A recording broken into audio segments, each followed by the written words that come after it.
자, 상담 신청합니다. 이사님 사연이고요. 남자분이시고 25살의 대학생이시고요. 교제 기간은 1년 2개월.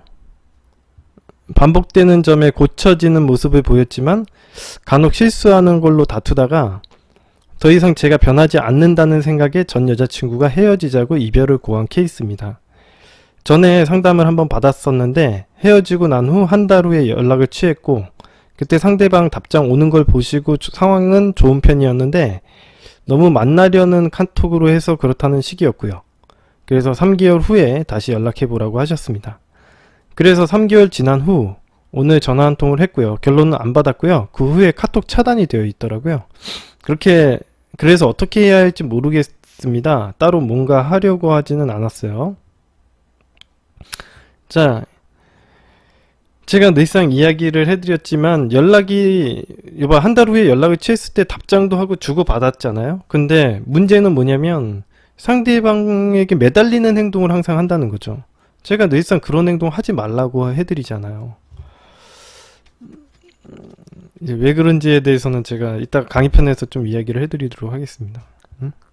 이 근원적인 걸 갖다가 해결을 안 하고요. 무조건 제외만 하시려고 하시는 분들이 굉장히 많으신데 그래봐야 만나서 이렇게 제외도 안 되고요. 만나자마자 뭐 일주일 만에 헤어지는 게 당연한 겁니다. 본인이 변하지 않으면 왜 헤어지겠어요? 이 사람이 그냥 헤어지는 이유가 왜 헤어지겠습니까? 진짜. 응? 그런 부분에 대해서 원인을 갖다가 근본적인 원인을 개선을 해야 되는데 어차피 계속 만났다가 헤어졌다. 이게 반복돼 봐야 뭐가 좋은 게 뭐 있다고. 응? 변하지도 않은 프레임 가지고 이렇게 하는 게 좀 문제 있다고 생각됩니다. 자, 어떤 문제 해결하고 싶은지 한번 볼게요. 오히려 연락하는 게 두려워 그동안 연락을 안 하는 거에 별 문제가 없었는데 더 참을 수 있었어요. 시간이 걸리는 것도 괜찮고 외롭지도 않고 제가 하는 공부에 집중도 잘하고 있습니다. 지금 이 상황에서 어떤 조치를 취해야 하는 게 맞는지 잘 모르겠습니다. 다시 3개월을 기다려야 할까요? 한 달 전만 해도 딱히 남자친구는 없는 것 같았는데 최근에 막 시작하는 단계일 확률이 높다고 생각합니다. 그리고 일주일 전에 친구들끼리 해외여행을 다녀왔는데 혹시나 생일처럼 영향이 있을까 뭐 일주일 뒤에 한 겁니다. 예, 카톡을 먼저 하는 게 나았을까요? 데일리 성공일지에 전화로 많이 하길래 사귈 때도 전화로 많이 해서 전화로 했었는데 악영향이 있었을까요? 보통 전남친은 차단하고 안 푸는 성격이라 이전까지 계속 저는 차단한 적이 없어서 긍정적으로 생각했는데 아마 계속 차단되어 있을 거라고 생각한다고요. 다음에 연락할 때는 문자로 해야 될까요? 카톡이 안 되니 문자로 하는구나 라는 생각해서 프레임이 떨어질 우려는 없네요. 남친이 있든 썸남이 있든 상관없다고 하셨는데 그래도 남자가 있다는 게 신경이 좀 쓰이기는 합니다. 최대한 제외 가능성을 높이고 싶습니다. 도와주세요. 자, 오늘 그냥 강의편으로 넘어가도록 하겠습니다. 이런 상담을 제가 하는 것도 좋은데 상담이 별로 의미가 없을 것 같아요. 요즘 제가 맨날 상담을 해드려봐야 의미가 없어요. 근본적으로 뭘 해결을 해야 되는지 사람들이 제가 이야기를 해드리고 프레임 강의편을 만들어줘도 몰라. 정말 몰라. 이걸 계속 내가 이런 실랑이를 하고 있고 싶지가 않더라고요. 내가 왜 이 방송을 왜 시작했나에 대해서 곰곰이 제가 항상 초심으로 돌아가서 생각을 하는데 저는 여러분들을 좀 더 좋은 가정, 좋은 환경에서 이제 진짜 행복한 연애를 하게 만들기 위해서 이렇게 제외를 시켜드리려고 하는 거지 여러분들이 무작정 제외를 하는 걸 갖다가 도와드리려고 하는 게 아니에요. 응? 진짜 착각을 하시면 안 됩니다. 제가 한 번도 얘기해 드렸지만 저한테 상담 받으시는 분들 잘 들으세요. 본인들이 이렇게 해서 제외를 한다고 해서 제외도 안 되고요. 제외한다고 해서 한 일주일 만에 헤어집니다. 응? 일단은 근본적인 걸 개선을 시키고 한번 제외를 하는지 뭐가 문제인지를 갖다 한번 점검을 해보시는 게 좋아요. 자, 그래서 오늘 강의편으로 바로 넘어가도록 하겠습니다. 제가 해드릴 얘기가 좀 많아서요. 예. 자, 저한테 이제 강의편을 아예 강의만 하도록 하겠습니다. 저한테 무료 연애 진단과 유료 상담을 통해서 제외 상담을 하시는 분들의 상당수가 이제 이제 상담의 이제 90% 정도가 이제 재회 상담이죠.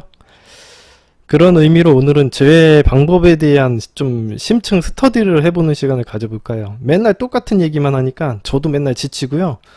방송도 재미도 없고 정말 이거 무의미한 방송인 것 같아가지고 좀 요번 기회에 좀 심층 스터디를 하는 시간을 가져볼까 합니다. 이게 물론 여러분들 이 방송 보시는 분들 중에 재해뿐만 아니라 새롭게 작업하시는 분도 계시죠?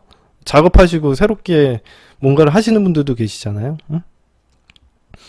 이런 것도 마찬가지 방법이니까 짝사랑 성공을 꿈꾸시는 분들도 이 강의를 좀 보시면 도움 될 거라고 생각합니다. 일단 재회하시는 분들이 많이 생각하는 게 뭐냐면 갑자기 헤어졌다고 생각해요. 갑자기 어느 날 갑자기 헤어졌다라고 느껴요. 예. 일단 재회를 시켜드리면서 먼저 헤어짐의 원인을 정확히 분석을 해야 돼요. 당연한 이야기지만 모든 일에는 원인이 있어야 결과가 있는 법입니다. 아니 땐 굴뚝에 연기가 안 나는 것처럼 어떤 결과가 생기려면은 어떤 과정과 행동들이 있어야 되는 거예요. 많은 재회 사연들을 보면은 갑자기 헤어짐을 당해서 힘들다라는 이야기를 하시는 분들이 굉장히 많습니다. 근데 이제 사연을 갖다가 쭉 읽어보면은 뭐 무료연애 진단 저번 편에서도 그랬던 것 같고 사연을 쭉 잘 분석을 해보면은 그 사연자분들이 뭔가 대비 없이 헤어졌다라는 표현이 더 맞는 것 같아요. 제가 느끼기에는. 사실 사연을 자세히 들여다보면 그 사연 안에 그 남자와 여자가 사귀는 동안에 많은 일이 있었거든요. 그럼에도 불구하고 진짜 아무 이유 없이 헤어졌다면 재회할 이유도 없죠. 진짜 아무 일 없이 헤어질 수 있다면 다시 만나거나 결혼을 해서도 같이 잘 살다가 남편이나 마누라가 갑자기 집에 안 들어와도 괜찮습니까? 아무 일 없이? 그런 사람하고 왜 결혼을 해야 될까요? 정말 이해할 수 없는 일이 일어나는 거죠. 정말 아무 일 없이 그런 행동을 하는 게 해도 괜찮아요? 여러분들 그런 사람과 만나서 결혼을 해서 살 수 있습니까? 어느 날 갑자기 안 들어와도 괜찮은 거예요? 야, 이런 일이 일어나지 않길 바랍니다. 응? 여튼 대비 없이 헤어졌다라는 것은 내가 마음적으로나 남자친구나 여자친구에게 의존을 많이 하고 있었는데 그것에 대한 대비책을 갖기도 전에 해결되기도 전에 갑자기 떠나버린 거예요. 그런 이야기를 하는 것 같습니다. 그래서 내가 의존하던 대상이 사라져서 힘들어하는 거고요. 응? 제가 전에도 한번 방송에서 강의에서 이야기를 해드린 적이 있었는데 아동심리학에서 보면 어린아이들이 기본적으로 유기에 대한 공포를 가지고 있습니다. 태어나서부터 어느 정도 혼자 독립해서 살아갈 수 있다고 느껴질 때까지 유기에 대한 공포심을 가지는 것은 필요한 거죠. 왜냐면 진짜 걔네들은 혼자서 제대로 살아갈 수가 없거든요. 7살짜리나 0살짜리 갓 태어난 어린아이는요 돌봐주지 않으면 죽어요 진짜. 그렇기 때문에 제대로 살아가기 힘든데 버림을 받으면은 진짜 죽는 것 같은 고통을 느끼는 진짜 죽는 거죠 사실. 갓 태어난 어린아이를 갖다가 돌봐주지 않으면 죽는 거예요. 걔네들 할 수 있는 게 아무것도 없기 때문에. 그래서 의탁해야 될 누군가가 필요하기 때문에 그런 유기에 대한 공포를 가지는 건 당연한 거죠. 근데 이제 3살이 되고 뭐 3살도 그래. 뭐 혼자서 살아갈 수 있는 게 아니니까. 자기가 누군가가 밥을 주지 않으면 죽어요. 걔네들도. 7살도 그래. 그죠? 나이가 점차 먹어가지고 여러분들이 성인이 되면 14살, 15살, 20살이 됐을 때도 그런 행동을 해도 될까요? 하지만 진짜 이런 감정들은 말 그대로 성인이 되면 사라져야 되는데 그런 학습 효과, 유기에 대한 공포가 사라지지 않습니다. 사실 그럴 만한 계기점이 없죠. 여러분들이 지금 이 세상을 살아가는 많은 사람들이 나이가 30이 먹던 뭐 40이 먹던 간에요. 독립적인 개인 생활을 한다던가 뭐 자취라도 한다던가 뭐 그러기보다는요 부모님과 사는 사람들이 굉장히 많기도 하고 자취 생활을 한다고 하더라도 성인이 되어서도 부모 이외에 다른 사람들에게 의존을 하면서 살아갑니다. 그래서 착하고 말 잘 듣고 많은 사람들에게 관심받고 인정받으며 살아가면 행복해질 거라고 생각하는 패러다임을 가지고 있죠. 이것을 이제 제가 항상 추천해드리는 로버트 글로버라는 사람이 쓴 잘난 놈의 심리학에서 나옵니다. 이 내용이. 착한 남자 신드롬이라고 하죠. 그 사람은. 약간 로버트 글로버라는 사람은 남성들을 좀 겨냥해가지고 이야기를 했어요. 그 책에서는. 하지만 제가 이 착한 남자 신드롬은 제가 심리 상담이나 이제 재회 상담 같은 걸 한 경험에 비추어 봤을 때 남자들의 문제라기보다는 남자 여자 공통적인 문제로 좀 보입니다. 여러분도 잘 아시다시피 잘난 놈의 심리학의 원 제목은 No More Nice Guy예요. 즉 더 이상 착한 남자는 없다, 이런 뜻입니다.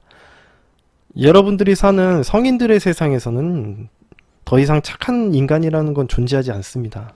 여러분들도 인생을 살아가시면 아시잖아요. 착한 인간이라는 것은, 착한 남자, 착한 여자라는 것은 어린아이들의 세상에나 있는 거예요. 누군가의 관리자의 말을 잘 듣고 잘 눈치껏 잘 행동하는 그런 어린아이들의 세상에만 있는 겁니다. 성인들의 세상에서는 없어요. 성인들의 세상에서 그런 행동을 하잖아요. 약하고 의존적이고 어린아이 같다라는 평가를 받습니다. 약하고 남들에게 의존하는 사람들은요, 제 악습 강의 아부하기 악습에서도 이야기를 해드렸다시피 남들의 비위를 맞추고 의존하는 사람들은 타인에게 이용만 당할 뿐이지 여러분들이 진정하게 원하는 그 어떤 무엇도 얻기가 힘들죠. 이 세상에서 한번 살면서 여러분들이 원하는 것과 원하는 것을 실천하면서 얻어가면서 살아가시기를 바랍니다. 잘난 놈의 심리학에서도 뭐 여러가지 사례 케이스들이나 이런 이야기들이 나오지만 여러분들이 의존하는 행동을 하였을 때 여러분들이 원하는 연인관계나 부부관계는 모두 파탄이 날 가능성이 높습니다. 제가 상담하는 사례에서도 이 잘난 놈의 심리학 책에서 나오는 사례와 매우 공통점이 많은 경우가 많아요. 진짜. 여러분들이 의존이 너무나도 심한 사람과 결혼을 했다고 한번 상상을 해봅시다. 예를 들어서 여러분의 부인이나 남편이 의처증이 굉장히 심하다고 생각을 해보세요. 의처증, 의부증이 심하다고 생각을 한번 해봅시다. 그래서 여러분들이 어디를 가면 불안해하고 어떻게 해서든지 여러분들과 붙어 다니려고 하고 떠나지 않게만 만들려고 한다고 생각해 보세요. 이게 정상적인 가정생활이 되겠습니까? 여러분들의 가정에 애들은 다 내팽겨치고 여러분들만 하루 종일 감시하면서 살아간다고 생각을 해보세요. 이게 과연 행복한 가정이라고 할 수 있나요? 이게 어린아이들이 가지고 있는 행동 태도예요. 하지만 여러분들이 이 사연에서 그런 행동을 하고 있죠. 여러분들이 그 친구랑 겨우 고작 1년 2개월 만나고 6개월 만나고 3개월 만났습니다. 근데 뭔지 알고 그걸 매달리고 있어요. 뭔지 알고 그걸 매달리는 겁니까? 이 어린아이들이 가지고 있는 유기에 대한 공포랑 똑같아요. 관계가 분리되어서 버림받는다고 생각하면 뭔지도 모르고 쫓아다니고 붙잡으려고만 하는 거예요. 도대체 뭔지 알고 붙잡는 겁니까? 그 사람들을. 응? 이게 정상적인 관계라고 볼 수가 없다는 거죠. 응? 여러분들 이런 식으로 가정을 만들면은 행복한 가정이라고 할 수 있나요? 여러분들이 지금 가지고 있는 의존성이 상당히 커지면 이렇게 될 수 있는 거예요. 그러면서 여러분들의 부인이나 남편은 스스로 스트레스를 받고 고통 속에서 살아갑니다. 왜? 자기가 의심하고 걱정하는 행동은 자기의 스트레스를 만들고 괴롭게 만들거든요. 그 사람 때문이라고 생각하고. 여러분들 다 이 재회사연에서 어떻게 생각해요? 그 사람을 갖다가 쫓아다니고 힘들게 하고 그 사람 때문에 고통받는다고 생각해요. 자기가 선택한 인생인데 왜 고통받는다고 생각하는지 이해가 안 됩니다. 그리고 상대방을 비난합니다. 너 때문에 힘들다고. 욕해요. 그리고 증오합니다. 여러분들이 자신을 잘 돌봐주지 않는다고 여러분들을 증오해요. 그래서 그렇잖아요. 지금 딱 하는 행동들이, 제외하시는 분들이 다 어떤 얘기예요? 복수하고 싶다고. 상대방을 흔들어 놓고 싶다고 얘기합니다. 저한테 상대방에게 복수하고 상대방을 막 끌고 다니고 싶고 못되게 만들고 싶다고 저한테 요청을 해요. 과연 그런 삶이 행복한가요? 제가 왜 그런 얘기를 듣고 있어야 되는지 이해가 안 되더라고요. 응? 저는 제가 이 상담을 계속 하면서 느끼는 게 나는 여러분들의 행복한 가정을 만들어주고 진짜 좋은 아버지로서 어떤 행동을 해야 될지 좋은 어머니로서의 삶을 살 수 있도록 만들어주려고 했지 이런 식으로 상담하고 싶어지지가 않아 상담을 해드리고 싶지가 않아요. 응? 진짜 저도 좋지 않은 가정 생활을 가정 환경에서 가정 환경에서 자라났고 더 좋은 가정을 만들고 더 좋은 아버지가 되기 위해서 평생을 이 노력을 한 겁니다. 의존적이 되지 않고 좋은 선장이 되려고 지금도 노력을 하고 있고, 응? 그런 걸 여러분들에게 나만 알고 있으면 아깝기 때문에 여러분들에게도 알려주는 것 뿐이에요. 근데 여러분들은 아직 그 방법을 내면화 시키려고 생각하지 않고 그저 매달리고 제외만 하려고 하고 어떻게든 그 사람을 차지하려고만 하는 것 같아요. 너무 기준 없이 행동하는 것 같습니다. 그 사람이 뭔지 알고 매달리는 겁니까, 도대체? 응? 어린아이들 떼쓰는 것밖에 안 돼요. 응? 여러분들이 이런 방법은 제가 다 가지고 있으니까 제가 가지고 있는 프레임이라는 수업을 통해서 여러분들은 개선시킬 수 있습니다. 여러분들의 의존적인 성향에서 벗어나가지고 스스로 행복을 조금만 추구하고 조금만 만들어 나가기만 하면 돼요. 여러분들이 의존적인 성향을 완전히 없애라고 하지도 않습니다. 제가 이 세상에 여러분들 인간은 완벽이라는 그 말 자체가 없기 때문에 제가 전에도 한번 이야기해드렸죠. 완벽이라는 건 존재하지 않습니다. 완이 티끌도 티 없는 오개티라는 말 아시죠, 여러분들? 오개티라는 말. 티끌이 없는 옥을 갖다가 완벽이라고 하는 겁니다. 그게 어디에 나오는 말이에요? 사기에 나오는 말입니다. 사기의 화씨의 벽이라는 전설 속에서 내려오는 그 화씨의 벽이라는 그 옥이 있어요. 중국 사람들은 옥을 좋아하는데 그 옥에는 티끌이 하나도 없는 옥을 갖다가 완벽하다 이렇게 얘기하는 겁니다. 하지만 이거는 말 그대로 전설 속에서만 내려오는 거예요. 완벽한 옥은 없습니다. 예. 자, 이 완벽이라는 건 이 세상에는 존재하지 않고 제가 얘기했지만 신은 없습니다. 신이 없다는 게 아니라 여러분들이 내가 신이 인간은 신이 될 수 없고 로봇이 될 수는 없는 거예요. 예, 신이 없는 건 아니고 예. 여러분들이 완벽해질 수는 없으니까 여러분들의 의존적인 성향을 완전히 없애라고 얘기하는 것도 아니고요. 어느 정도는 여러분들 스스로도 행복을 만들고 행복을 추구할 수 있는 거예요. 타인에게 행복을 의존을 하는 게 아니라 여러분 스스로도 조금은 만들 줄 알았으면 좋겠습니다. 예. 여러분들 행복이라는 건 멀리 있는 게 아니라 여러분들 삶 속에 들어가 있는 거예요. 예를 들어서 여러분들 생각해 보십시오. 매일같이 여러분들이 직장에 가가지고 매일같이 나오는 구내식당 밥이 있죠. 이거 지겹다고 느껴지지 않나요? 맨날 똑같은 메뉴에 맨날 똑같은 밥 먹으면 지겹지 않으세요? 응? 맨날 올드보이처럼 군만두만 평생 먹는다고 생각해 보세요. 그게 행복합니까? 여러분들은요, 다양한 맛을 즐길 줄 아는 행복감을 가지고 있어요. 그죠? 정말 이건 똑같은 군만두만 계속 평생 먹으면 그게 행복이에요? 지옥이죠. 여러분들은 무엇인가를 진짜 분명히 더 원하는, 선호하는 음식도 있고요. 싫어하는 음식도 있습니다. 그것을 갖다가 바로 호불호라고 얘기를 하죠. 그게 바로 기준이 되는 겁니다. 여러분들의 삶의 기준이고 철학이 되는 거예요. 응? 여러분 스스로도 이런 행복을 만들어낼 수 있는 사람이에요. 제가 그래서 뭐라고 했습니까? 매일매일 좋아하고 먹고 싶은 거 하나하나 적어보라고 했죠. 그리고 그거 갖다 적지만 말고 실천에도 옮겨보고요. 여러분 스스로를 행복하게 만드는 사람은 사람들이 좋아해요. 매력적이라고 생각하죠. 자, 아무튼 여러분들이 뭐 먹는 것도 그렇고 좋은 잠자리를 가지는 것도 그렇고 예. 편안한 잠자리 내가 어떻게 숙면을 취하고 얼마나 삶의 질을 높이는지도 행복이라고 하는 겁니다. 근데 여러분들은 대부분의 사람들이 다 그 원인을 그 사람의 문제라고 생각을 해요. 어떻게 해서든 매달리려고 합니다. 그래서 제가 기준을 갖고 행동할 수 있게끔 프레임이라는 강의를 만들어 드렸잖아요. 그걸 좀 보시고 개선이 되셨으면 합니다. 정말 이런 식으로 매달리지 마시고요. 응?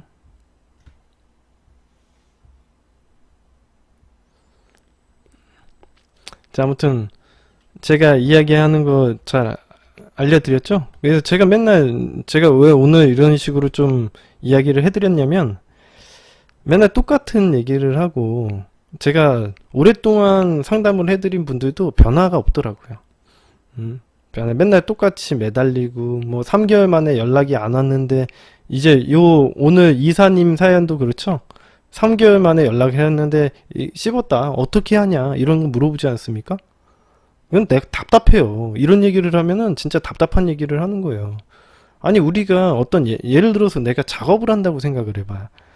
기본적으로 내가 어떤 예쁜 여자한테 데이트 신청을 했는데 걔가 무조건 데이트 신청을 받을까?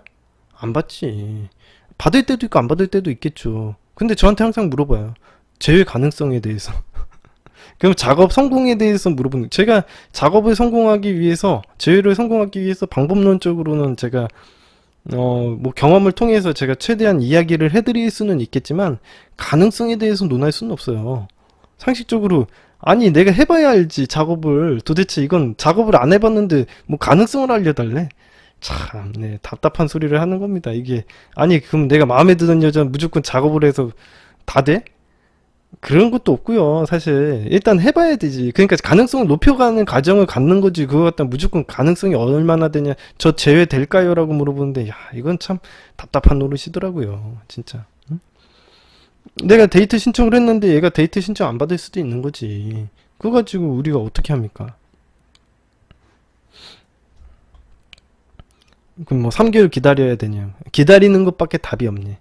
그런 얘기할 때도 참 답답한 겁니다. 아니 본인이 변할 생각은 안 하고 왜 3개월을 기다리고 있어? 난 도대체 왜 기다리는지 이해가 안 가요. 응? 아니 기다릴 수도 있지. 근데 제가 말하는 전체적인 컨셉이라는 건 작업을 하는 거예요. 응? 아니 여러분들이 생각해 그리고 막 자기를 쫓아다니게 하고 싶대. 물론 쫓아다니기도 할 수 있어. 하지만 쫓아다니게 하려면은 기본적으로 어떤 커넥션을 걸어놓고 그 커넥션을 강제로 끊어내는 행동을 하게 되면 인간의 이 지금 얘기했던 이 유기에 대한 공포가 발현이 돼가지고 상대방이 무조건 붙잡는 행동을 할 가능성이 굉장히 높아요. 제가 이야기 지금 강의에서 우리 사례적으로 이야기해드리는 사람들도 있지만 대부분의 사람들이 프레임에 대해서 전혀 모르고 제가 이야기하는 특히 제가 이야기하는 프레임에 대해서는 전혀 모르기 때문에 그냥 태도적으로 세게 행동하면 프레임이 높다.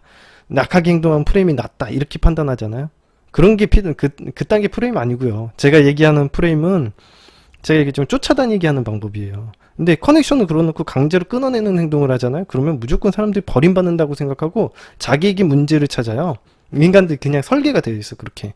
그리고 나서 미친 듯이 쫓아다니는 사람도 있고 뭐 경우에 따라서 이제 정도의 차이는 있지만 무조건 쫓아다니는 행동은 다 기본적으로 합니다. 그런 감정을 느끼죠. 불안한 감정을 느껴요 인간들마다. 사람들마다 이제 성숙도의 차이가 있어서 그렇지. 자, 아무튼간 그런 식으로 해서 쫓아다니는 것 갖다가 경험하게 만들고 이런 것들 이제 하는데 그런 행동을 하더라도 어느 정도 관계를 갖다가 형성하는 과정이 필요하죠. 여러분들 제비나 꽃뱀이 작업을 하더라도 시간이 엄청 오래 걸립니다. 응? 걔네들은 뭐 멘트 몇 마디 날려가지고 걔네들이 꼬실 것 같아요? 그런 생각은 완전 착각이에요. 말도 안 되는 소리를 하는 거예요. 걔네들 제비나 꽃뱀이 뭐 멘트 몇 개 날려가지고 그 사람들 꼬시는 것 같아요? 천만의 말씀. 해보시는 사례들을 보잖아요? 걔네들이 얼마나 기다리는데요. 제가 전에도 한번 얘기했죠. 4년 기다렸다고. 어떤 여자 돈 몇백만 원 뜯는데 4년 기다려요. 걔네들이.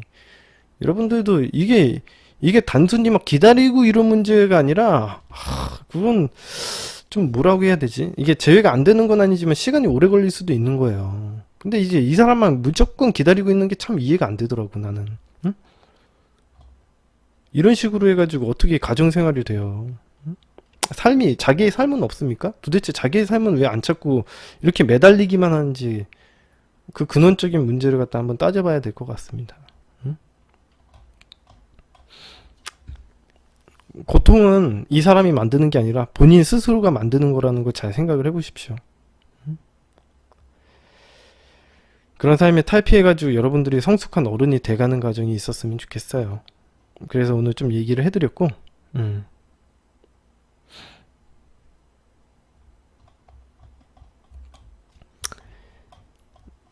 이게 시간이 걸릴 수 있습니다. 예, 시간이 걸릴 수 있고, 뭐 지금 본인이 변화돼 있지 않은 프레임을 보여줬기 때문에 3개월? 보통 제가 얘기했지만 5, 6개월 기다려야 된다고 했죠. 예. 아무튼 그런 겁니다. 좀 이야기해드리고 싶었어요. 맨날 이런 분들이 많아가지고 저는 그렇게도 생각해요. 남자분들 같은 경우에는 진짜 이 잘난 놈의 심리학에서 얘기하는 이 로버트 글로버도 얘기하지만 남자분들 같은 경우에는 좀 문제가 있다고 생각해요. 저는. 그래서 저도 여성분들보다 남성분들이 좀 더 문제고 그렇다고 느끼는 게 왜 그러냐면 가정을 만들었을 때 우리나라 가정 자체가 가부장제를 채택하고 있어요. 그러니까 이거는 가부장제가 언제부터 이어져 왔냐면 진짜 우리나라만 하더라도 50년 전에만 하더라도 1950년대부터 우리가 6.25 전쟁부터 뭔가를 했을 거 아닙니까? 6.25 전쟁 이후에 뭐 법도 만들어지고 뭐 이랬겠죠. 그죠? 그런 법이 만들어지고 나서 이제 삶이 있었을 때 뭐 6.25 이후에 뭐 50년대, 60년대 이랬을 때 이 인간들의 삶이 어땠겠습니까? 진짜 뭐 피폐했죠. 베이비붐 세대였잖아요, 그때가. 응? 자, 그런 세상에서 이제 사람들이 살아가고, 이제 이 여성의 인권이 신장된 지가 정말 얼마 안 됐어요. 외국만 하더라도 150년? 뭐 200년? 이 정도밖에 안 돼요. 여성이 투표를 할 수 있는 그 시대가 별로 안 됐어요. 얼마 안 됐어요, 진짜. 우리나라만 하더라도 우리나라는 1950년도 60년대만 하더라도 뭐 여성의 삶은 없었다고 보면 되고 이제 70년대 70년대 80년대가 넘어서야 이제 여성 인권 신장이 일어났다고 볼 수가 있는데 진짜 그럼 지금 우리나라는 몇십 년 한 3, 40년 뭐 50년도 안 된 세상의 세월에서 이제 이 여성 인권 신장이 급속도로 일어났다라고 볼 수 있거든요. 당연히 이 한국에 사는 여성들이 좀 자기가 선택하는 인생을 산다기보다는 아무래도 집에 있는 어머니나 어머니로부터의 그 어떤 학습을 받을 수도 있고 그렇기 때문에 당연히 영향을 받잖아요. 자기 부모에 따라서. 그렇기 때문에 한 번에 바뀌기가 어렵습니다. 응? 정말 어려운 거예요, 그건. 그래서 아무래도 좀 여성분들은 좀 선택하는 부분에 있어서 어려움을 겪을 수는 있다. 이렇게 생각을 하지만 남성분들 같은 경우에는 남성분들도 그래요. 사실 로버트 글로버가 얘기하는 이제 잘난 놈의 심리학만 보더라도 이제 산업혁명 이후에 이제 남자들이 그런 교육을 받을 만한 어떤 교육할 수 있는 그런 기관이 없었어요. 없어진 거죠. 이제 아버지도 다 일터로 나가버리고 아버지의 모습을 배울 자리도 없고 그러다 보니까 이제 여성들에게 그런 걸 받아가지고 여성들의 비위만 맞추게 됐다. 이런 식으로 이제 로버트 글로버는 얘기를 하는데 아무튼 남자분들이 이런 것들을 어디서 배울 데가 없으니까 제가 가르쳐드리고 있는데 정말 좀 개선점이 많이 필요하죠. 자, 오늘 강의는 좀 여기까지 해드렸고 이 사연을 읽어볼게요. 이제부터 이제 알았으니까 이제 사연을 좀 읽어볼게요. 여러분들 이제 사연을 보면은 이제 또 새롭게 보일 겁니다. 또 도와달래. 진짜 이건 재회는 맨날 너무 심한 거예요. 여자분이시고 27살에 취업 준비생이시고 교직기간은 4년 3개월이래. 한번 새롭게 한번 해석을 해보도록 합시다. 4년 동안 만나면서 저의 의심과 집착 때문에 다 봐봐. 이게 여러분들이 보시면 알아야 되는 게 뭐냐면 대부분의 사람들이 어떤 문제 때문에 헤어져요? 이해관계적인 문제. 근데 대부분의 사람들이 어떤 이해관계적인 문제가 있어? 의심과 집착을 한다니까? 의심과 집착을 하는 거는 의존적인 행동을 한다는 건데 상대방이 떠나지 않게끔 이렇게 붙들어내는 행동만 하는 거예요. 이걸 갖다가 동물적인 표현으로는 그냥 분리불안이라고 해요. 분리불안. 응? 그냥 불안하니까 붙잡으려는 행동만 하는 거야. 아니 이게 너무 말이 안 되는 행동을 하는 거죠. 좀 사람을 봐가면서 붙잡으려고 해야 되는데 의식이 너무 심해요. 이런 게. 응? 누군가가 아무튼 너무 심하면요 이게 정상적인 삶이 안 돼요. 이게 기본적으로 자기는 독립적인 개체로서 혼자서 살아가야 되는 존재인데 어느 정도는 그렇지만은 너무 심하면은 이건 좀 고쳐야 되는 겁니다. 응? 아무튼 4년 동안 만나면서 상대방이 많이 힘들어 했대요. 처음 1년 동안은 같은 학교 다니면서 항상 붙어 다니고 항상 비슷한 일들이 일어났죠. 저 또한 상대방이 절대 그럴 리 없다고 생각해서 연락에 집착하지도 않고 의심하지도 않았대요. 오히려 상대방이 절 쫓아다니는 입장이었고 1년쯤 만났을 때 남자친구가 과거 좋아했던 사람과 취업 관련해서 메일을 주고받는다는 사실을 알게 되었고 그 여자도 같은 학교라서 우연히 만나서 자소서 같은 거 보여달라고 하길래 자긴 그저 도움을 준 것뿐이라고 하더라고요. 근데 저에게 말을 하지 않은 점과 제가 화를 내니까 제가 카톡방을 보여달라고 하기 전에 카톡방을 나왔다고 하는 모습에 신뢰가 깨졌어요. 아니 이게 그 사람이 별거 아닌데 참 이런 건 이 사람은 나만 바라본다고 생각했는데 내가 잘못 생각했구나 라는 생각이 딱 들더라고요. 제가 헤어지자고 하니 남자친구는 전혀 그런 의도가 아니었다고 절 막 붙잡아서 다시 만나게 되었어요. 왜 이런 행동을 하냐면 서로 잘해보려고 하는 거예요. 근데 인간이 완벽하지 못하다 보니까 뭐 실수도 하고 그런 거지. 응? 남자친구도 뭐 잘해보려고 지어지 카톡방 왜 못 보여주겠어요. 자기가 응? 여자친구랑 잘 지내보고 싶으니까 카톡방 보여주면 완전 죄인 취급 받을 거고 괜히 의심사도 좋을 건 없잖아. 그래서 그런 행동을 하는 거지. 아유 답답합니다. 나쁘게 생각하면 이렇게 끝도 없는 거예요. 이게 메타프레임이라고 하죠. 이런 것들을. 그래서 상대방이 나를 좋아한다고 생각해야 되는데 상대방이 나를 싫어할 거라고 생각하고 떠나려고 하는 행동을 하게 되면 우리는 그냥 붙잡는 행동을 하게 돼요. 그러니까 상대방이 떠난다는 생각을 하게 되면 인간은 기본적으로 붙잡으려는 행동을 하게 돼요. 의심, 집착, 구속 뭐 이런 것들이 심해지는 거죠. 연락으로 뭐 어떻게든 이어나가려는 행동을 한다던가 이런 것들이 이제 의존하는 행동처럼 보이는 겁니다. 그런 행동을 하면은 작업도 안 되고 모든 게임이 끝나. 왜 그러냐면 이 세상의 모든 사람들은 의존하고 싶어 하기 때문에 그래요. 제가 얘기했죠. 아까 전에 강의 편에서도 이야기했지만은 대부분의 사람들은 어때요? 한 번도 그런 교육을 받아본 적이 없다니까. 이 세상을 살아가는 모든 젊은 사람들은요, 제가 이야기했던 것처럼 의존하지 않고 살아가는 방법에 대해서 교육받은 적이 한 번도 없어요. 응? 여러분들이 성인으로서 어떻게 살아가야 되는지에 대한 교육은 아무도 시켜준 적이 없다는 거죠. 그러면 다 어떤 사람이겠어요? 의존적인 사람. 그래서 남자 여자친구 만나잖아요. 그럼 서로 눈치만 보고 있어요. 서로 눈치. 리드하는 사람이 한 명도 없어. 그냥 자기가 관계에 대해서 계속 눈치만 보고 상대방이 나 좋아하는지 싫어하는지만 봐. 아주 충격적이죠. 응? 아주 충격적이지. 메타프레임이에요, 이게. 응? 결과적으로는 의심하고 집착하고 구속해가지고 결과적으로는 질리게 해서 떠나게 만드는 거 아닙니까? 같은 패턴이잖아요. 똑같은 패턴이죠.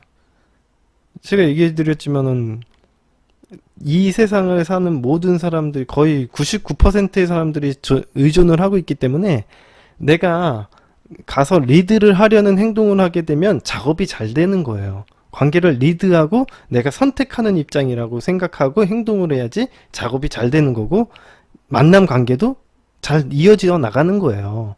그게 인간의 기본적인 본능이겠죠? 여러분들은 누군가에게 의존을 하고 싶은데 의존하려면 어떻게 해야 되겠어요? 상대방이 강한 존재여야 되거든. 나를 잘 관리해 주는 것도 중요하지만 강한 존재이기도 해야 되거든요. 나를 관리해 주려면 강한 존재여야 돼요. 그래서 강한지 상대방이 나를 강하다라는 거는 자기가 선택할 수 있는 행동을 하는 것들, 그런 것들을 살펴보겠죠. 동물적인 행동을 해요. 그래서 여러분들 뭐 강아지만 키워보셔도 아시겠지만 동물들이 본능적으로 엄청 영악해요. 예. 자신이 따를 만한 사람인지 강한 사람인지 권위 있는 존재인지 아닌지를 갖다가 금방 파악해냅니다. 이게 강아지들도 하는 행동이죠. 그 사람이 이 주인이 정말 동물들을 자기를 잘 다룰 수 있는 사람인지 아닌지를 본능적으로 영악하게 파악을 해요. 응? 여러분들 인터넷 좀만 찾아보잖아요. 그러면 육아에 대해서 애들 키우는 거에 대해서 찾아보시면 아시겠지만 육아에 되게 힘들어하는 엄마들이 엄청 많아요. 아빠들이 별로 육아를 안 하니까 그런지 모르겠지만 육아를 하는데 엄청 힘들어하는 여자들이 많아요. 왜? 그 여자들은 한 번도 자기가 리더 역할을 하고 이걸 갖다가 컨트롤하는 역할을 해본 적이 없거든. 자기가 이제 권위 있는 사람으로서의 어떤 행동을 하고 선생님처럼 이걸 자기가 부모로서의 그런 어떤 행동을 해야 되거든요. 관리자로서의 어떤 행동을 해야 되는데 그런 행동에 대해서 교육을 받아본 적이 없어서 그런 거예요. 그래서 이제 제 방송 들으시는 분들 중에서도 선생님 계신데 담임 선생님들이 되게 힘들어해. 저도 이제 뭐 이제 아는 사람들 중에 이제 상담 받는 사람들이나 제가 만났던 사람들 중에서도 선생님 하는 사람들이 있었는데 그 선생님들 사이에서 얘기를 듣잖아요. 그러면은 되게 담임 선생님이 하는 거 되게 힘들어요. 왜? 애들 컨트롤하는 게 되게 힘들거든. 왜? 애들은 학생들이 어때요? 동물이라서 이 선생님이 권위 있는지 아닌지 이런 것들을 강한지 어떤지를 갖다가 나약한지를 갖다 파악해요. 그래서 그 사람 말 안 들을 필요 없잖아요. 그럼 선생님 앞에서 욕해요. 예. 그럼 뭐 교권이 어떻게 됐다 막 이러면서 나라적으로 막 이렇게 정책을 세우려고 하지만 뭐 이게 뭐 이 스트레스가 이루 말할 수가 없죠. 인간관계로부터 얻는 그 스트레스는 이루 말할 수가 없는 겁니다. 자기보다 어린 애들에게 욕먹고 이런 것들이 참아내기가 힘든 거죠. 근데 이제 그걸 갖다가 단순히 시스템 문제라고 얘기하기는 어렵고요. 이건 교권에 대한 문제는 사실 좀 생각을 많이 해봐야 되는 문제입니다. 응? 그쵸, 예.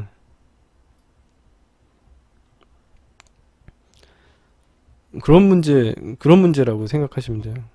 그래서 되게 어려워해요. 그것 때문에 학교 선생님, 임용 시험 봐가지고 선생님 되기 되게 어렵잖아요. 근데 선생님 되고 나서 그것 때문에 스트레스 받아서 이거 그만두지도 못하고 진짜 정신과 약 먹으면서 학교 다니는 사람들도 많아요. 진짜. 학교 선생님들이 그걸 못 해가지고. 힘들어 하는 거지. 아이고, 아무튼 그런 문제도 있다. 응?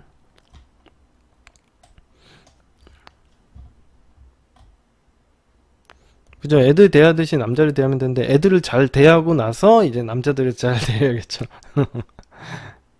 근데 이제 사람들마다 그런 게 달라. 이제 어떤 남자들도 뭐 대부분의 남자들이 사실은 이 교육을 안 받으면요 그런 행동을 할 수가 없어요. 무조건 의존적인 모습만 보이고 무조건 쫓아다니면 되는 줄 알아.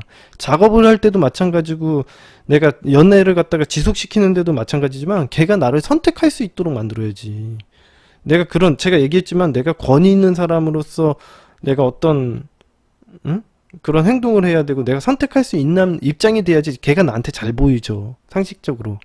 내가 걔를 쫓아다니고 있는데 걔가 나에게 잘 보일 이유가 뭐가 있어요. 그래서 어떤 일이 일어나요? 여러분들 행위가 있으면 당연히 결과가 있다니까. 여러분들이 그래서 남자들이 열심히 막 쫓아다니다가 갑자기 뚝 중단하잖아요. 그러면 여자애가 관심 끌어내려는 행동을 해요. 그죠? 그런 행동을 왜 하나? 그런 것들을 갖다 잘 살펴보면 알아요. 그렇죠? 내가 선택을 할 수 있다고 생각을 해야 돼요. 내가 어떤 사람을 선택할 수도 있고 선택하지 않을 수도 있다는 내 기준에 맞게 행동을 할 뿐이에요. 근데 이거 갖다가 표면적으로만 보고 열심히 쫓아다니다가 그만두면 상대방이 나를 쫓아다닌다 이렇게만 하면 되게 표면적인 거고요. 제가 이야기한 대로 동물들은 그냥 영악해요. 굉장히 이걸 본능적으로 알고 있어요. 제가 얘기하는 거는 아주 인간의 기반에 깔려있는 그 본능을 갖다가 얘기하는 거예요. 인간들은 기본적으로 제가 얘기했지만 아까 전에 강아지 얘기했지만 본능적으로 그게 어느 사람이 나를 관리해 줄 수 있는지 강한 존재인지 권위 있는 존재인지를 금방 파악해는 안 되니까 그걸 파악할 뿐이에요. 인간들도 마찬가지죠. 여자들이나 남자들이나 마찬가지죠. 대부분 그런 교육을 안 받으니까. 근데 그거에 제가 저번 시간에서도 남녀 일반 심리에서도 이야기를 해드렸지만 그런 성향이 남자에 비해서 여자가 훨씬 더 의존적인 성향이 강할 수밖에 없다니까. 왜? 지금도 오늘도 얘기해드렸지만 그런 역사가 있기 때문에 그래요. 한 번도 물론 남자들이 교육을 안 받아서 그런 것도 있겠지만 아무튼 그런 게 있다. 자, 계속 읽어보도록 하겠습니다. 그런 거예요. 지금 보시면 그 여자도 같은 학교라 우연히 만나서 뭐 자소서 같은 거 쓰고 그랬대. 남자친구가 취업을 하게 되면서 주말밖에 못 보게 되었고 주중에서도 저에게 많은 신경을 써주지 못했거든요. 이게 그냥 강아지들이 느끼는 분리불안이랑 똑같은 거예요. 이게 강아지나 인간이나 똑같아. 지금 하는 행동들이 다들 어린아이여가지고 분리불안을 느껴요. 남자들도 분리불안을 느껴요. 그래서 자기가 성인이 되지 못하기 때문에 남자들도 분리불안을 느낀다니까. 진짜 분리불안 심한 남자들도 있어요. 여러분들이 잘 몰라서 그렇지만 여자들만 그런 게 아니야. 근데 여자들이 그런 성향이 좀 더 강하지. 저는 그 상황에 적응을 못했고 남자들도 힘든 시기에 계속 예전처럼 해주지 않는다고 화내고 투정 부렸어요. 그죠? 이게 나 좀 챙겨봐줘 이렇게 얘기를 하는 거예요.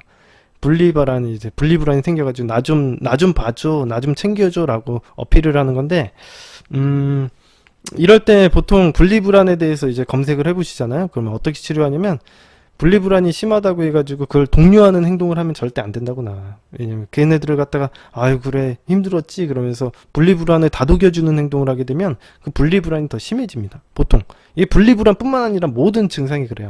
제가 그래서 어떤 얘기했어요? 어떤 행위를 했는데 그 행동이 부정적이면 거기에 관식을 던져주지 말라고 했죠. 그게 그런 거예요. 그 행동 예를 들어서 불안함이라던가 의심이라던가 이런 행동을 했을 때 절대 간식을 던져주면 안 돼요. 여러분들은 의심하거나 불안한 행동을 했을 때 그걸 보듬어 주려는 행동을 하는데 그러면은 여러분들의 마음은 알겠지만 그런 게 상대방에겐 더 심각한 문제로 그 감정이 더 커지게 만드는 행동이 됩니다. 응? 뭐 분리불안뿐만 아니에요. 분리불안, 불안, 뭐 의심, 뭐 구속 이런 여러 가지 행동을 했을 때 냉정한 모습을 보여주셔야 돼요. 그래서 프레임 강의 보시면 아시겠지만 거기에 나오잖아요. 그런 행동했을 때 투덜거리고 뭐 그런 행동했을 때 절대 봐주지 말라고. 그게 왜 그런 거예요? 이 사람하고 더 잘 지내기 위해서 그런 거예요. 응? 그죠? 아이 키울 때도 똑같아요.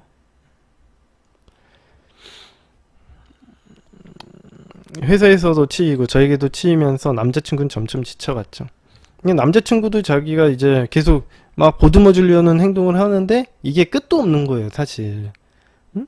보듬어 주려는 행동하고 불안을 해소시켜 주려고 하고 여자친구 화나면 풀어 주려고 행동하죠. 이런 게 끝도 없어요. 이런 행동 해가지고는 답이 없는 거죠. 이게 심리치료적인 측면에서 접근을 했을 땐 절대 하면 안 되는 행동이죠. 응?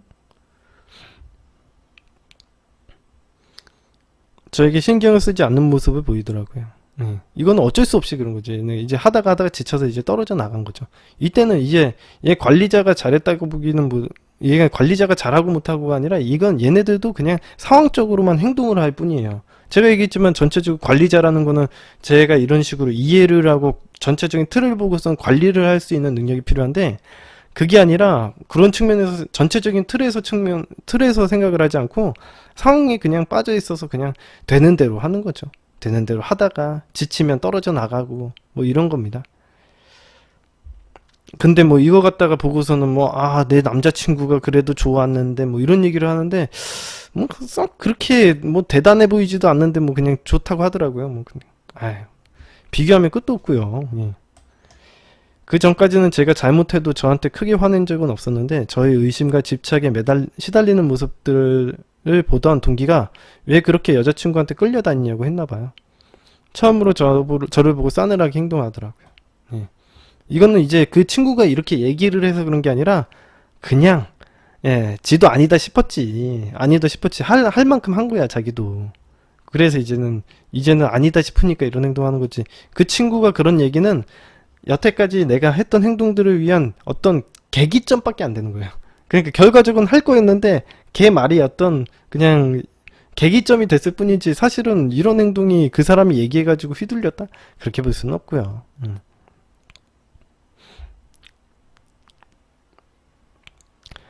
그러던 중 제가 한 달 반 동안 유럽 여행을 가게 되었고 그 시간이 남자친구에게는 휴식 시간이 되었던 것 같아요. 여행을 갔다 오니까 제가 알던 예전의 그 모습으로 절 대해주더라고요. 그래도 저희 집착은 계속 저희 사이의 문제가 되었어요. 집착하는 것도 모자라서 그것을 참지 못하고 계속 표출을 했어요. 이런 것들을 이제 하면 이제 끝나는 거죠. 예, 그 뒤에는 읽어볼 필요가 없을 정도로 심각한 거예요. 응? 읽어볼 필요가 없을 정도로 심각해진 겁니다. 계속 이렇게 하면은 뭐 못 버티겠죠. 상황적으로 당연히 스트레스를 많이 가하는데 버틸 사람이 누가 있겠습니까? 상식적으로. 게임 끝났겠고요. 자, 이제 해결하고 싶은 게 영상 보면서 3개월 정도 기다려야겠다고 이렇게 생각했는데 3개월 뒤면은 제 카테고리가 일어날 수 있어서 제외할 수 있냐고. 이거 말도 안 되는 거죠. 말도 안 되는 얘기를 하는 거죠. 응? 제 카테고리야? 일단은 제가 늘상 이야기해드리지만 똑같은 얘기를 계속 반복해서 해주니까 제가 지칩니다. 이거 진짜 이런 식으로 이제 상담을 하지 말아야겠다는 생각을 많이 해요. 제가 이제 무료연애 진단 이거 사실 의미 없는 것 같습니다. 제가 생각하기에는. 응? 이거 맨날 똑같은 제외시켜달라고 얘기하는데 제 강의는 보면서 이거 제외시켜달라고 해야지. 내가 이거 계속 해주다 보니까 끝도 없는 것 같아요. 진짜 사람들이. 응? 좀 아니다라는 생각이 듭니다. 응? 제외 가능성에 대해서 또 물어보시죠. 비슷한 패턴으로 행동을 하는 거예요. 제외를 왜 해야 되는지에 대한 이유는 없습니다. 그냥 제외할 수 있냐고 매달리는 거죠. 응? 2개월 안에, 3개월 안에 연락 올 가능성이 있냐고. 이거 메타프레임 위반이에요. 제가 알려드린 건, 자, 이제부터 누구야, 천빵빵님이 하셔야 되는 행동은요, 이 사람과 연락할 수 있을 만한 상황을 만드는 것부터 시작을 해야 돼요. 우리가 연락을 해야지 관계를 만들어 나갈 수 있고, 관계를 만들어 나가야지 기술을 쓸 수 있는 거지, 지금 상태에선 기술이 뭐 들어갈 것도 없어요. 이게 무슨 기술이 들어가. 일단 뭐 할 수 있는 거는 이게 헤어진 지 매달리지 않는 정도의 행동? 예, 당연히 당연한 거긴 한데 이걸 갖다가 기술이라고 얘기할 수준이 안 될 만한 그런 행동들 있죠. 뭐 당연히 매달리지 않고 기다리는 행동? 이런 행동. 기다린다라는 표현도 되게 웃기고요. 아무튼 그런 행동을 해야지. 그리고 내가 그러는 동안에 이제 3개월이 됐던 6개월이 됐던 간에 내가 그 상황에서 내 자체가 여태까지 의존적인 행동 때문에 끝났으니까 의존적인 행동을 바꿔봐야겠다라는 생각을 해야겠죠. 정말 심각합니다.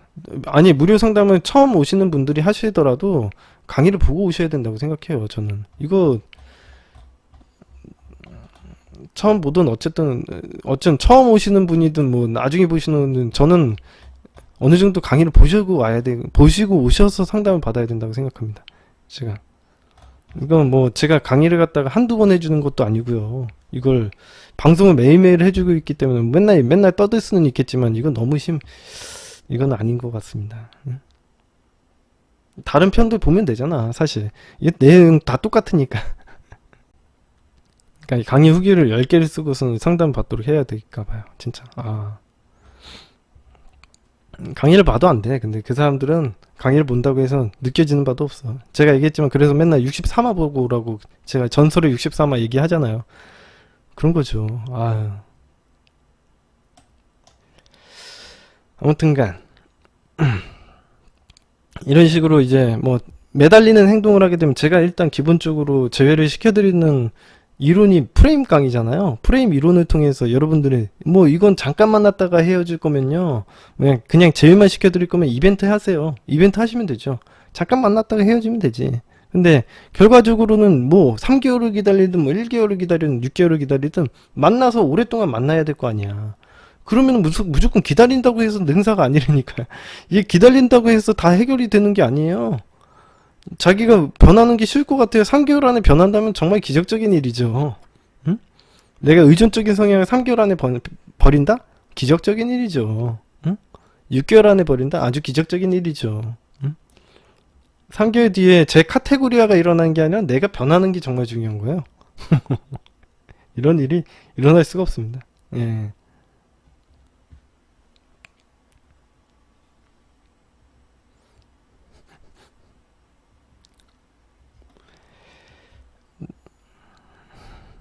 자, 아무튼간 제가 이제 이 강의를 해드리는 이유가 여러분들 행복한 가정 잘 만들고 정말 행복한 인생 살려고 만들어준 거지, 여러분들 그냥 무조건 매달리는 거 도와주려고 만든 거 아니라는 거 아시죠? 그러니까 잘 생각을 하시고 뭐 저한테 상담을 받으셔도 되고 안 받으셔도 되고, 자기가 근데 필요한 걸 갖다가 도움을 받으셨으면 좋겠어요. 자기가 무조건 매달리려고 하는 게 아니라 자기가 뭐 기준을 세우려고 한다던가, 응? 자기 앞으로 어떻게 인생을 살아갈지에 대해서 궁금한 거에 대해서 저한테 논하시는 거는 좋은데, 앞으로 어떻게 기준을 잡고 이 사람에 대한 판단이 어려울 수도 있지, 사람마다. 그런 거에 대해서 상담을 받으실 수는 있겠지만 무조건 뭐 매달리고, 뭐 정말 제일 싫어하는 거는 그런 거예요. 상대방을 흔들어 놓고 싶다라고 얘기하는 거. 상대방을 망하게 만들고 싶다고 얘기하는 거 정말 정말 싫은 것 같아요. 제가 얘기를 상담하다가 보면은 정말 싫은 게, 상대방을 진짜 복수하고 싶다고 얘기하고 상대방을 못되게 만들고 증오하고 못되게 만들고 싶다고 얘기하는 거 정말 안 좋은 것 같아요.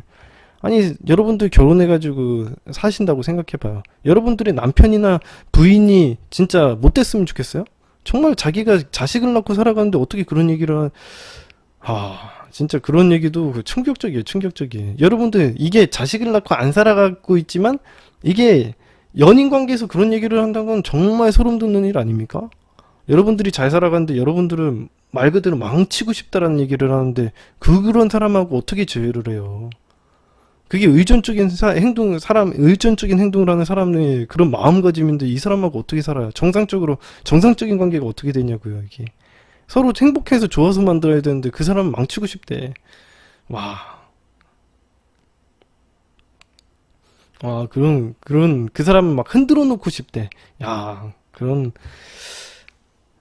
여러분들 그게 좀 발전돼가지고 결혼을 했다고 생각을 해보세요. 여러분들의 와이프나 남편을 갖다가 정말 뭐 직장도 못 다닐 정도로 그냥 거의 진짜 못 살게 만들고 싶다고 얘기를 하는 거거든요. 야, 그게 과연 무슨 말인가 싶어요. 제가 그런 얘기 들었을 때는. 내가 힘들었던 만큼 너도 겪어봐야 돼. 이런 마음이에요. 딱 그래. 지금 얘기했던 말이 정답이에요. 그 사람들이 생각하는 거예요. 내가 지금 이렇게 고통받고 있지? 너도 이거 당해봐야 돼. 라고 얘기하는 거예요. 근데 이제 그 사람이 아까 전에도 제가 강의편에서 이야기해드렸지만, 그런 마음을 가지는 건 그런 마음을 가지라고 시킨 적이 없어. 한 번도. 아무도 그런 마음을 가지라고 시킨 적이 없고요.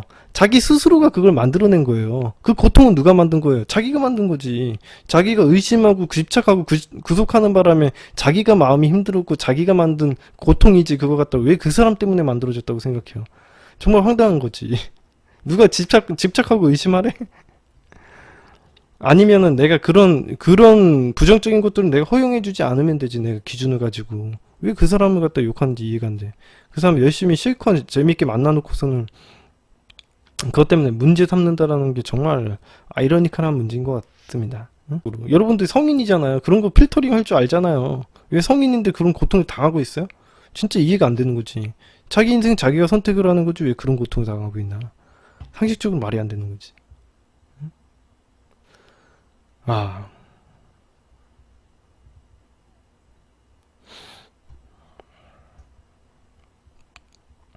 아무튼 지금까지는 뭐 어떻게 했던 간에 상관없고요. 지금까지는 오늘 이 시간부로 뭐든 어떤 행동이든 다 용서해요. 다 용서하는데 이제부터 그런 행동하지 않았으면 좋겠습니다. 예. 지금까지는 이런 행동한 거에 대해서 내가 아무 말도 안 할게. 여러분들을 제가 용서한다고 해서 뭐 해결이 되는 문제인지는 잘 모르겠지만 제가 용서합니다, 일단. 하지만 지금부터는 안 돼. 응? 지금 이 시간부터 잘하면 돼. 그죠? 잘하면 돼. 또 다음 시간에도 또 똑같을 거예요. 똑같아서 여러분들이 또 잘못을 하더라도 또 용서가 돼요. 하지만 지금 이 순간부터는 여러분들을 위해서 살아야지. 응? 여러분들을 위해서 행복하고 내가 올바른 인생을 선택해서 살아야지. 맨날 사람들 욕하면서 내가 당한 만큼 복수하려고 하면서 살면은 행복합니까? 뭐 어떤 마음인지는 알겠는데 누가 그런 인생을 살라고 강요한 적도 없어요. 특히 연애라는 분야는 이제 다른 거는 뭐 사기를 당하고 그런 것도 뭐 그럴 수 있다고 생각은 하지만 이거 연애라는 분야는 사실은 그 사람이 뭐 일부러 나쁘게 하려고 하는 것도 한 명도 없고 서로 잘해보려고 하다가 그런 건데 이걸 갖다가 서로를 욕하려고 할 필요가 있을까? 진짜 그게 미성숙한 사람은 있을 수 있지만 그걸 굳이 욕할 필요는 없다고 생각해. 나도 미성숙하지 뭐. 다 서로 미성숙한 사람들끼리 그런 건데 뭐 서로 뭐 잘못됐다고 욕할 필요 없어. 내가 만나서 한번 데이트했을 때 즐겁게 데이트하면 그걸로 만족하는 거 아니에요? 데이트 한 번 하고 그 사람과 응? 연락했을 때도 즐겁게 전화하고 거기에서 만족을 얻으면 되지.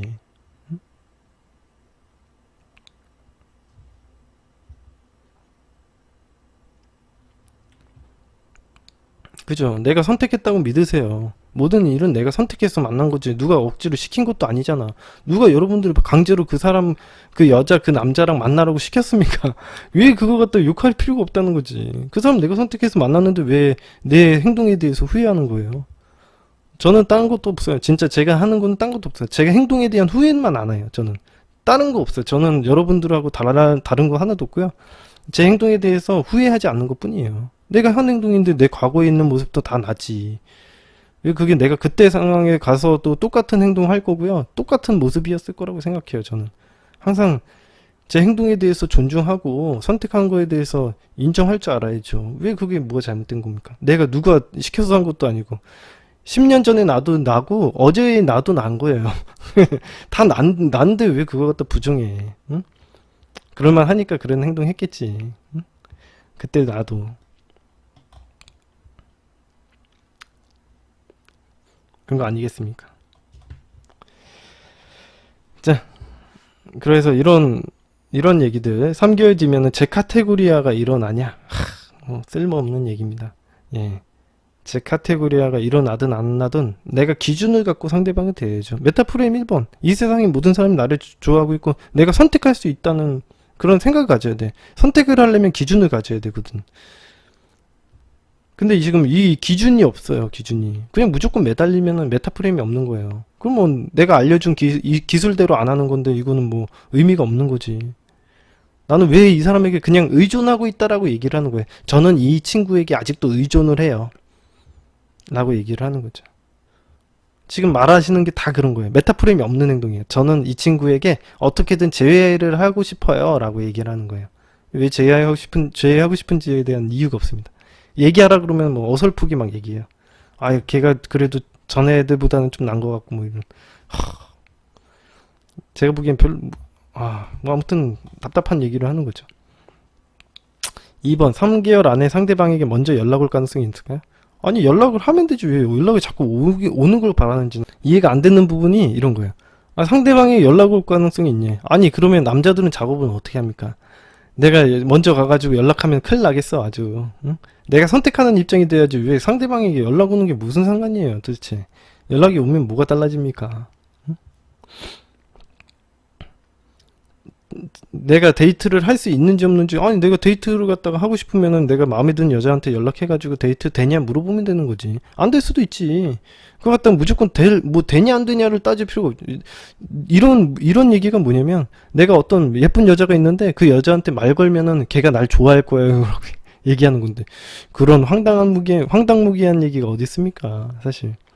걔가 데이트를 받아줄까요? 아 해봐야 알지. 그죠? 해보면 근데 안 되면 다음에 또 해야지. 시간을 두고서는 바로바로 하면 안 되고 상대방이 또 요번에는 데이트할 만한 상황이 아닌가 보다 생각하고서는 다음번에 연락을 해야지. 여러분들이 여자잖아. 여자분들도 있잖아요. 수업 들으시는 분들. 아니 생각해 보십시오. 내가 연락을 했는데 걔가 안 받았어. 그러면 연락 안 받는구나 생각하고서는 무슨 받을 수 없는 상황인가 보네 이렇게 생각을 하고서는 다음번에 연락을 해야지. 작업이 되지. 뭐 이거 갖다가 고민이라고 이런 걸 얘기를 합니까?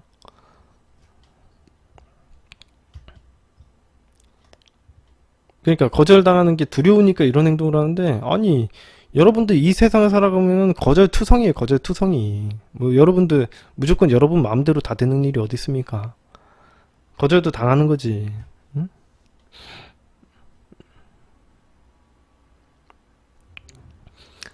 자 후폭풍을 기대하기는 어렵죠. 아 이런 최악의 얘기 이건 심장이 아파옵니다. 이거는 응?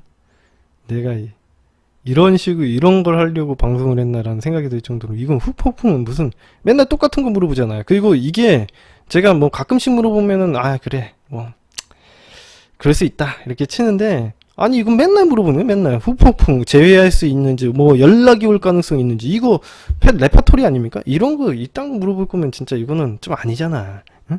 이거는 내가 이건 왜 아니라고 얘기하냐면 다른 강의에서도 맨날 얘기를 해주는 거예요. 맨날 하지 말라고 얘기도 하잖아. 내가 그렇게 하지 말라고 얘기하는데도 맨날 물어봐. 맨날. 아 이건 제 강의를 안 봤다는 거죠. 이런 사람들 이제 상담 안 해주는 거예요. 이거는 대답할 필요가 없는 것들이죠. 제가 이제 한 4-5개 중에 하나는 해주겠는데 이거는 정말 심각한 겁니다. 그 사람이 카톡 프사를 회사 일인 것 같은데 문제행동 고객 대응 방법이라는 PPT 사진으로 해놨더라고요. 이게 뭡니까? 그게 뭔데?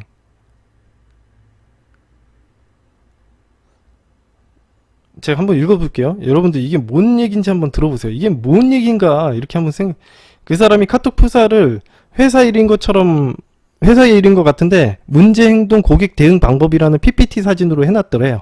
거기에 막 형법에 관한 얘기도 있고요. 3주 전에 상대방이 절 차단한 상태에서 제가 전화 몇 통을 했는데 그 다음날 저걸 푸사로 바꿨대.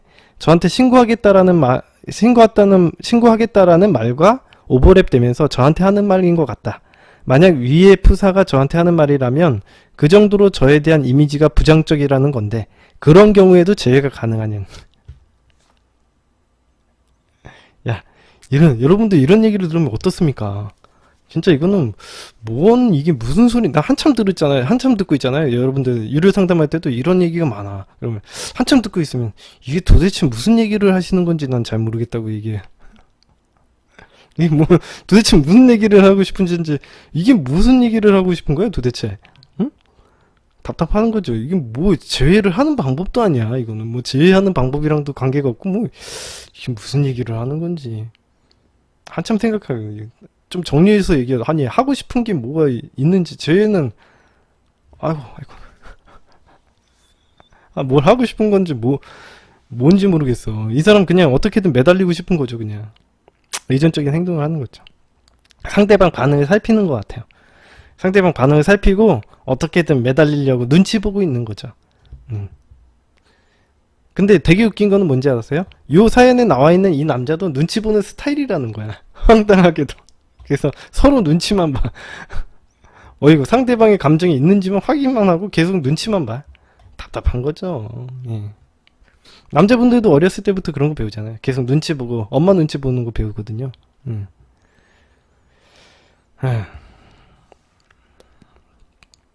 어머니 밥상 이름만 어디서 계속 봐가지고 어머니 밥상에 해당되냐고. 5번 질문. 응? 집착하고 의심하는 것도 어머니 밥상에 해당되냐. 그런 거는 내가 뭐가 도대체 해당되는지 잘 모르겠는데 그냥 내가 생각하기에는 뭘 물어보는 것 같냐면 자기 잘못했어요 라고 물어보는 것 같은데 잘못한 건 맞는 것 같습니다. 예. 어머니 밥상이 뭔지도 모르고 그냥 이게 집착하고 의심하는 게 어머니 밥상이라는 얘기는 무슨 얘기예요 도대체. 잘못한 거 맞습니다. 예. 잘못한 거냐고 물어본 것 같고. 예.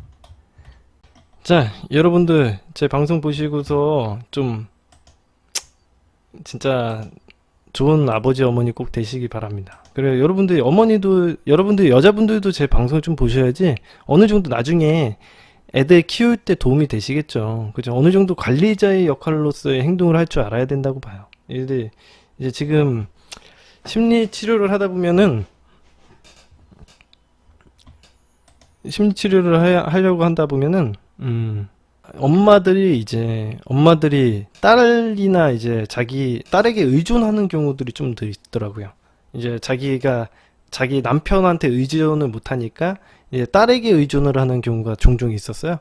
그러다 보면 딸은 진짜 무방비 상태인 경우가 많아요. 그러니까 딸은 7살밖에 안 됐는데 엄마의 어른에 대한 이야기를 들어줘야 되거든. 근데 안 들어줄 수가 없어. 왜 안 들어줄 수밖에 없냐면 엄마의 얘기를 안 들으면은 자기가 버림받을 수도 있다라고 생각을 하거든요. 그래서 반강제적으로 엄마 얘기를 들을 수밖에 없습니다, 애들이. 그래서 이제 애들이 엄마의 얘기를 반드시 들어야 되는 거라고 생각하고서는 자기가 어른처럼 행동하는 행동을 해요. 그냥 자기는 보살핌을 받은 적이 없고 어렸을 때 자기가 관리를 받아야 되는데 자기가 어른처럼 행동하다 보니까 이 인격이 좀 분리되는 경우도 있어요. 그러니까 예를 들면 자기가 7살짜리 애가 뭘 알겠어요. 솔직하게 어른들의 얘기를 들으면은 이걸 대처해내갈 수가 없기 때문에 어른인 자아를 새롭게 만드는 경우가 있습니다. 내면 세계. 그걸 덤이라고 하는데 약간 인형처럼 이렇게 어른들처럼 행동할 수 있을 만한 어떤 그런 더미를 만드는 거죠. 전문 용어로 이제 덤이라고 하는데 그게 인격 분리예요. 이 인격 분리. 그게. 그래서 내가 이럴 때 이런 행동을 하고 저럴 때 저런 행동을 하고 이런 식으로. 그런 행동을 했을 때는 이제 문제가 생기는 거는 자기가 어른인 척 하지만 보살핌을 받아야 되는 그런 상황이 연출이 돼가지고 애들이 이제 힘들어 하죠. 그러니까 진정한 자기가 이제 성장을 해야 되는데 그런 성장을 못 하는 겁니다. 진정으로 자신이 성장을 해야, 자아가 이제 성장을 해야 되는데 성장은 못하고 애로 남아있는 상태에서 계속 어려워하는 거죠. 아무튼 여러분들이 이제 어머니로서의 역할도 되게 중요하니까 그런 것들 한번 좀 배워보셨으면 합니다. 그리고 마지막으로 이제 구리코님 사연 상담해드리고 마무리를 좀 지을게요. 구리코님 사연이고 유료 상담 이후 1차 무료 상담 요청합니다. 남자 27살 카페 직원. 아, 이분 누군지 알겠다. 1년 반 정도. 한번 사연 읽어볼게요. 작년 1월 카페에서 동료로 알게 되어 교제를 시작하게 되었고 상대에게 11월에 갑자기 이별 통보를 받은 후에 3일 뒤에 붙잡았지만 거절당했고 이때 썸남인지 새남친이 있었던 상황이었습니다. 헤어진 뒤에 일하며 똑같이 절 대하는 상대에게 저와 다시 잘해볼 생각이 아니라면 건들지 말라고 얘기를 했었고 이날 우연히 곱창 약속을 잡게 되었고 일요일에 먼저 연락이 와서 술 먹고 잠자리를 가지게 되어 다시 재회를 하였으나 2주 뒤에 다시 상대에게서 이별을 고했지만 워낙 상대가 변덕스럽고 평소엔 이성적이며 냉정한 척하며 절 밀어내지만 항상 술이 들어가면 언제 그랬냐는 듯이 애틋했고 전 여기서 마음이 아직 남아있다고 생각해서 포기하지는 않았습니다. 그러니까 사람들은 이런 변덕스러운 행동을 할 수도 있는 거예요. 근데 이거 갖다가 이 사람이 나쁘다라고 보기는 어렵고 얘가 스트레스가 많아서 그렇겠지. 근데 이거 그러든 안 그러든 그러니까 이 인간의 사람들이 자기 기준에 맞게 행동을 해야 되는데 상대방을 욕할 필요가 없어. 안 그런 사람이 있으면 내가 부정적인 부분이 있으면 걔네들 끊어내면 되잖아. 근데 왜 그거 가지고 마음이 있는지 없는지 뭐 이렇게 생각하면서 붙잡고 있는 게 어리석은 행동이죠. 같은 곳에서 일하며 하루에 9시간씩 붙어 있으니 헤어졌어도 끝이 나지 않았고 다시 자연스럽게 붙게 되었습니다. 이때쯤 상대는 관계에 대한 얘기, 즉 정식으로 사귀는 관계가 되는 것에 큰 거부감을 내비쳤고 여러 번에 걸친 미루코님의 유료 상담에서 관계에 대한 정리를 하면 이 관계는 끝이 난다라고 하셨고 이미 연인처럼 지냈기에 그 썸남을 했었기도 해서 저도 겉으로는 잘 만나면서 지냈지만 항상 의심하고 불안하고 눈치를 많이 보았어요.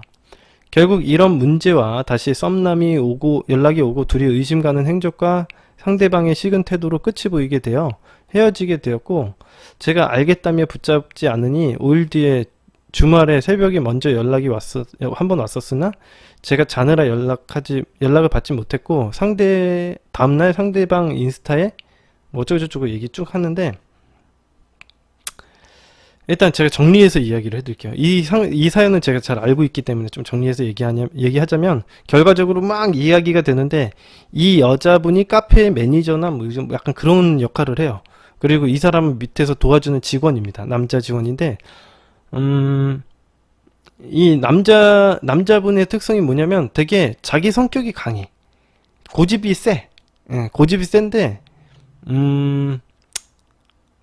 뭐랄까 어른스럽지는 못해요. 그래서 이제 이 상대방 여자분도 헷갈리기는 한 거야.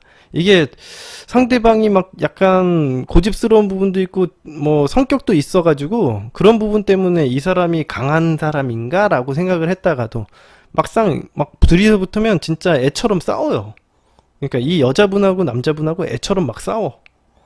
그냥 뭐 약간 뭐 진짜 서로 욕하고 뭐 이렇게 싸우기도 해. 그래서 이제 여자분이 약간 헷갈려 하는 거죠. 이제 자기를 약간 막대하기도 하기 때문에 이 사람이 강한 존재인가라고 착각을 일으키기도 하지만 결과적으로는 애처럼 싸우는 거 보고서는 정말 질려서 떠났다가 붙었다가를 계속 반복을 해요. 이 관계가. 제가 여태까지 상담을 엄청 많이 해줬어요. 이 사람을. 만났다가 붙었다가 계속 그런 행동을 반복합니다. 그러다가 이제 결과적으로는 정말 심각한 행동을 해가지고 이제 제가 강단 있게 행동하라고 좀 제가 얘기를 했었죠. 그게 언제냐면 이런 거예요. 여기부터요. 제가 이야기해 드릴게요. 특별한 일이 아니면 딱히 연락이 없었고 저도 이어나가려는 행동은 하지 않았고 용건만 간단히 했습니다. 금요일에도 역시 곱창 맛있게 먹다가 2차에서 엄청 싸웠고 집에 갈 때 상대방은 또 언제 그랬냐는 듯이 제품이 안겨 집에 들어갔습니다. 그 다음날 상대만 출근하는 날이라 잘 거고 있냐면 우리 이제 그만 싸우자며 잘 지내기에도 아까운 시간이 아니냐고 전화를 했지만 상대는 이제 아무 감정이 없다고 절 밀어냈고 저도 매번 다음날 돼서 변하는 상대가 지치더라고요. 이때 미루코님에게 유료 상담을 신청했고 제가 이때 엄청 혼냈어요. 진짜 이 사람을 갖다 계속 혼내고 이딴 식으로 연애하지 말라고 이렇게 얘기를 했습니다. 이분은요, 제가 상담을 굉장히 많이 해줬는데 변화가 없었어요. 항상 상담을 했을 때 응급처치로 해가지고 계속 어떻게든 이어서 만나기만 했었지, 그냥 붙었다가 제외됐다가 계속 반복만 되지, 이 사람이 자체가 변하지가 않더라고요.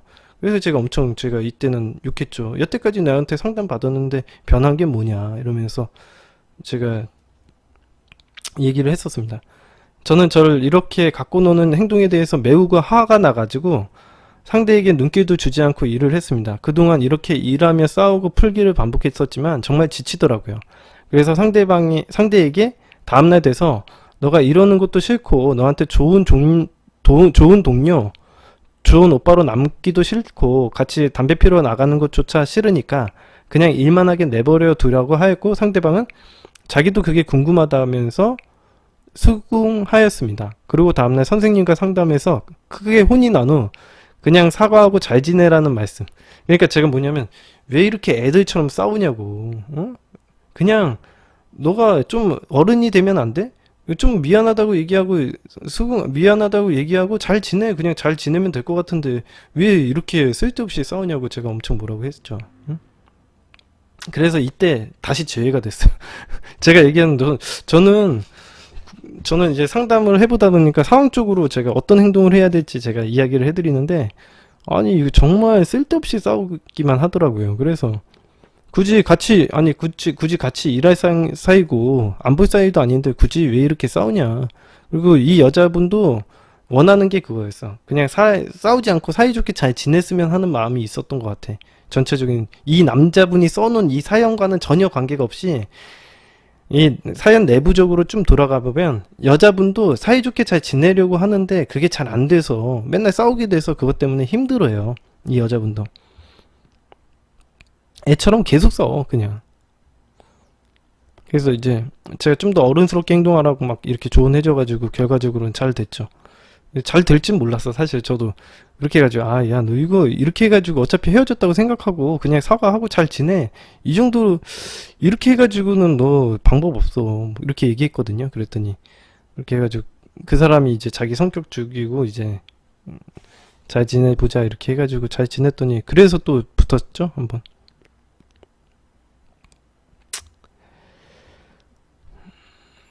자, 이제 어떤 문제를 해결하고 싶은지 한번 읽어볼까요? 이게 사연을 갖다가 다 읽어봐야 또 이게 이해가 안 되실 거예요. 어차피 이 사람이 이야기하는 것들은 좀 더 내면적으로 들어봐야 돼.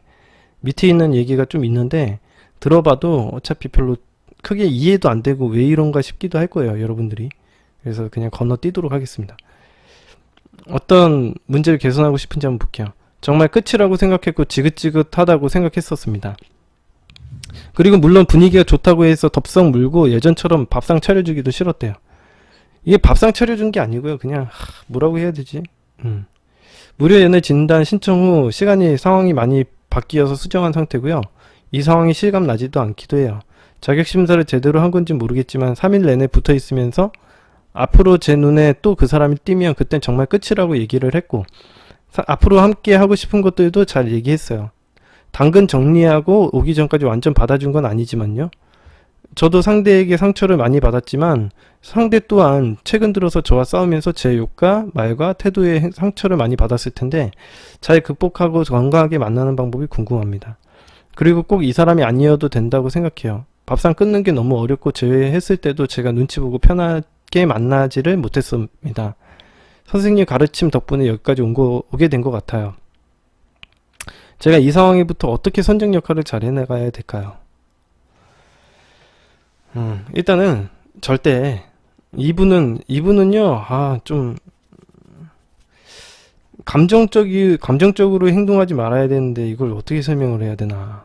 제가 그리고 이거에 대해서는 이미 전에 제가 한번 혼냈을 때 다 이거에 대해서 얘기를 한참 해줬어요. 지금 또 물어볼 필요가 없어요. 이게 우리 구리코님은 제가 그때 혼낼 때 이미 다 얘기 다 해줬어. 더 이상 물어볼 필요가 없는 거예요. 이건 저한테 상담 받아봐야 의미 없습니다. 이제부터 제가 만들어 놓은 프레임 이론 잘 보시고요. 프레임 이론대로 잘 행동하도록 노력을 하세요. 제가 얘기했지만 선장이라는 역할이 별거 아닙니다. 제가 아까 전에 얘기했지만 관리자 역할을 하는 거예요. 근데 이 여자친구의 상황을 갖다가 내가 봤을 때는요. 여자친구가 그 점장을 하는데 뭐 점장인가 뭔가 매니저인가 뭐를 하는데 그게 되게 그 사람과의 직책, 그 사람이 감내할 수 있는 그 위치가 아니에요. 그래서 힘들어하고 스트레스를 많이 받아. 그래서 이 여자가 누군가를 만난다는 건 사실 거의 불가능한데 자꾸 이 남자랑 붙어 있다 보니까 실랑이만 하고 있는 거예요, 사실. 응?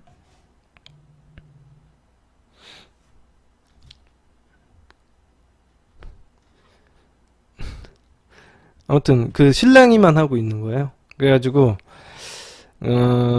이 여자분을 갖다가 계속 같이 지내기는 어려울 거예요. 그냥 의존하고 뭐 그냥 있으면은 그냥 허허대고 받아주고 그러면은 계속 그런 식으로 만날 수는 있겠지만 이거 지금처럼 계속 싸우기만 하면 지내기 불편하다고만 생각을 할 겁니다. 예. 오늘 수고 많으셨습니다. 방송 여기까지 할게요. 빠이빠이. 예. 오늘 고생하셨습니다.